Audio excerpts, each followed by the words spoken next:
Ma éjjel álmomban hozzám szegődött egy kis kutya, emberi nyelven így szólott hozzám.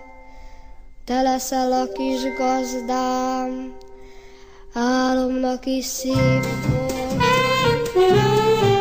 Mert ó, rég szeretnék egy bozontos kis kutyát, hogyha nem lesz faj, tiszta, az se baj. Sőt, még az se, hogyha 10 cipőt is összeránt, és a szőre kóc kis bohóc. Buszból engedezne, farkincája oly vidám, csupa szív meg ész, házőrző vitéz. Én őt mindenféle kunctra megtanítanám, szót fogadna ám, kis kutyám. Becézze más a kis cicákat, a házi nyúl még ingyen se kell. A néma aranyhal csak sütve főzve, tanári még úgysem érdekel.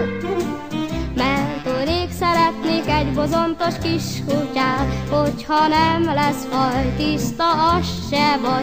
Mert a jó kutyuska, mint halálig hű barát, őrzi, védi jó gazdiát.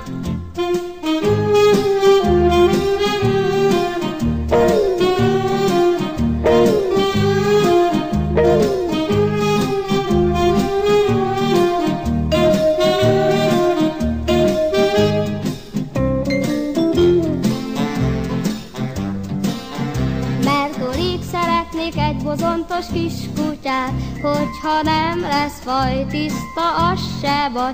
Sőt, még az se, hogyha 10 cipőt is összeránt, és a szőre kóc kis bohóc.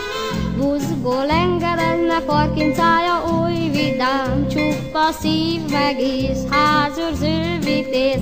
Én őt mindenféle kunctra megtanítanám, szót fogadna ám, kis kutyám. Becézze más a kis cicákat, a házi nyúl még ingyen se kell. A néma aranyhal csak sütve főzve, tanári még úgysem érdekel. Mert ó, rég szeretnék egy bozontos kis kutyát, hogyha nem lesz faj, tiszta, az se baj.